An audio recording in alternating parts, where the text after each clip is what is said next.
Live from downtown Detroit, home of WDIV and Click on Detroit. Local 4 News at 5 starts now. It's finally over. The great news is he's alive. A 3-day-long standoff with Detroit police ends in the best possible way. Debbie Dingell responds. Last night, I think the president may not have realized how much he hurt me. Why she says the president's comments about her late husband could serve as a lesson for all of us. And developing right now, Taylor Mayor Rick Sollers indicted on multiple counts, including fraud and bribery and an alleged kickback scheme. Sollers is accused of steering real estate deals on foreclosed properties and getting kickbacks in return. Yeah, we want to get to Sean Lay, who was in federal court when he went before a judge, Sean. Went before a judge moments ago, pled not guilty, but right outside just moments ago, Kimberly, I asked the mayor if he plans on resigning.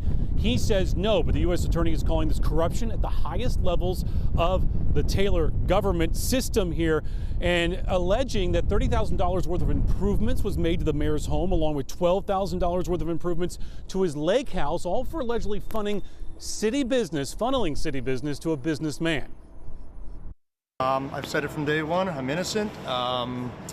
I look forward to clearing my name and putting this behind me and getting back to doing the good work for the residents of the city of Taylor. Taylor Mayor Rick Sollers appearing in federal court just moments ago after the feds charged him today in a massive 33-count indictment accusing the mayor of bribery. The shoe finally dropping on a case that began months ago when federal authorities raided the mayor's home and took a long look at his lake house up north. The result, charges that the mayor allegedly sent co-conspirator, local real estate businessman Shadi Awad massive amounts of city business in exchange for Awad allegedly making tens of thousands of dollars in renovations to both of the mayor's homes. But again, I'm innocent, and I look forward to putting this behind me. This has been a distraction for 10 months, and if it has to get better, or if it has to get worse before it gets better, then I look forward to that, and we're ready to take the challenge on, and we'll deal with it in court. Also in court today, that businessman Shadi Awad, he pled not guilty. In court tomorrow, Taylor Community Development Director Jeffrey Baum, he's also charged in this with allegedly committing wire fraud. The feds say he and the mayor took for personal use allegedly $200,000 from the mayor's campaign fund and $206,000. The feds say the indictment reads, guys, $206,000 in cash found in the mayor's home. We asked the mayor if he's resigning. He said no. We also got a few more questions in. We'll hear much more from the mayor coming up at 6 o'clock. Back to you. Yeah, before you go, Sean, I understand text messages actually play a big role in this case against the mayor. Talk a little bit about that. Huge role in this. One text really stands out. We're talking about the businessman Shadi Awad urging a contractor to finish one of these upgrade renovation jobs, saying you've got to get it done. He says, quote, my relationship with the mayor is worth $1 million. We asked the mayor about that just a few minutes ago. He'll respond at 6. Yeah, we'll look forward to your report then. Sean, thanks. People on both sides of the aisle are condemning President Trump's comments last night about the late Representative John Dingell. If you haven't heard what he said, here's a sampling. John would be so thrilled. He's looking down, he'd be so thrilled. Thank you so much, sir. I said, that's okay, don't worry about it. Maybe he's looking up, I don't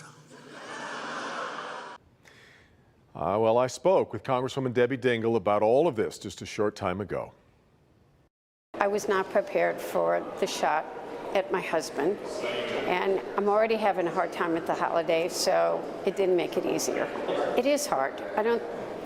Some people are surprised at how open I am, but I do talk about how we're human, because I think sometimes we forget that our elected representatives are human people who do have feelings, who do hurt, who go through happy times and difficult times. No, she was not watching the speech. She heard about the remarks from a reporter. And since then, she's heard plenty more, but all of it good. And I have heard from all kinds of people. The Republicans in the House have been incredible today. Some people have said it's almost like John Dingell's still upstairs arranging things, because on a day that could have been very hard on the House floor, we came together as a community and people were incredibly kind to me. When I noted that after leaving Congress, John Dingell had occasion to go after President Trump on Twitter, the Congresswoman said yes, she had to get him to tone it down too from time to time, all hopefully adding up to a teachable moment. Maybe we'll all take a deep breath and understand that the tone of the rhetoric in this country is far too negative, that we need to, that the bullying that takes place on social media, the vitriolicness, the hatefulness that occurs, we need to, it's not okay. When the president was asked today if he regretted the remarks or intended to apologize to Debbie Dingell, he declined to answer. Dingell is trying to stay on the high road, again, thanking the president for the call about John's death. That phone call did mean a lot. He was very kind.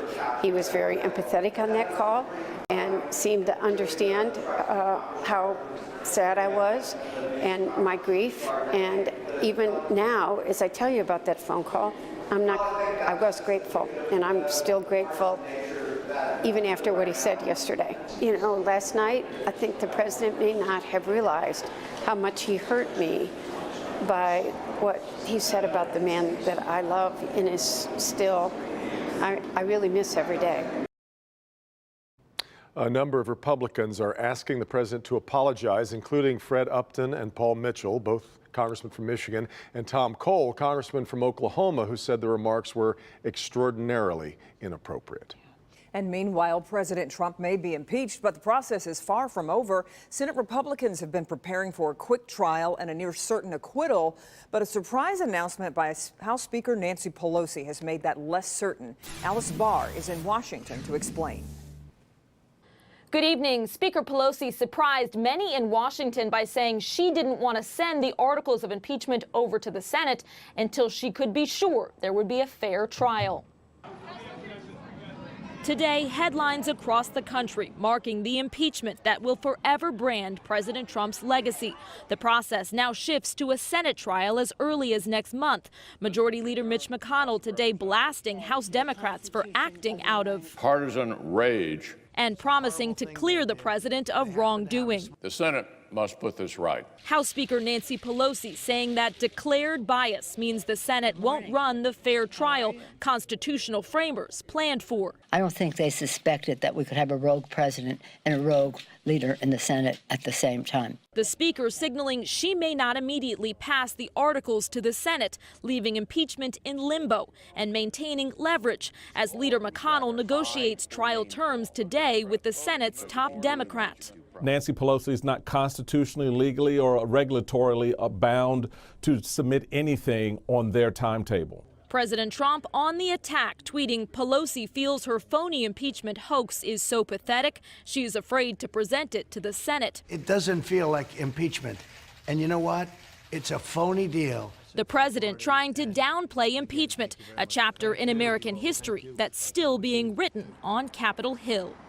One of the main sticking points in trial negotiations is whether to call any witnesses like Democrats want. A small number of moderate Republican senators could end up deciding whether to allow that. In Washington, Alice Barr, Local 4. And the one big thing not affected by President Trump's impeachment is the stock markets. Many analysts believe the Senate will not vote to remove the president from office, and that means there should be no negative effects as a result. Back here, dozens of officers swarmed Bloomfield Hills High School in what turns out to be a false alarm. The school was placed on lockdown after a Blue Point alert went off. Police say it's like a fire alarm, but causes a police response. Bloomfield Township's police chief says they'll investigate to figure out why the alarm went off. Well, we're going to check all the cameras in the school, see if we can determine if somebody did pull it, collect any evidence that we can find over there, just to find out who may have pulled it. Was it an accident? Who knows? We want to find out how this was activated. And police say they will have an increased presence at the school and at events today and tomorrow. Well, the sun was out today. Yeah. Wasn't that something that helped a lot? It set a few minutes ago. Look at this from our Skycam in Mount Clemens. Just a beautiful shot. And we actually finally got to see a sunset. That's right. It doesn't even look good. Look real, I should say. It looks good. The clouds cleared out for most of the day. Ben, still a little bit chilly, though, out there. That's going to change. Yeah, and it doesn't matter. When you get sunshine in December, it can be below zero, and it's still fine. But numbers today were actually a little bit of an improvement. It doesn't seem like it, but 29 is better than what we were looking at this time yesterday. In fact, much of the Midwest here is seeing a big improvement, 10 to 20 degrees warmer in a huge swath of real estate here. We're going to continue adding to that as we get through the upcoming week, as numbers only getting warmer all the way through the start of Christmas week. Temperatures tonight, mid to upper 20s and a lot of clouds as those start to increase through the nighttime hours tonight. Is our dry stretch staying intact in the 7-day forecast? We'll look at that and some changes to Christmas Day in just a few minutes. Guys? All right, Ben. Well, one person was taken to the hospital after a serious crash today. A car and truck collided on Telegraph and Plymouth in Redford Township this morning. The crash shut down Telegraph for much of the day while authorities investigated. Right now, we don't know the cause of the crash or the condition of the victim involved. Also on Telegraph this morning, a lot of damage when two SUVs collided. Happened at the intersection of Telegraph and Wick, which is in Taylor. One witness told us a person was thrown from the car. Police are still investigating.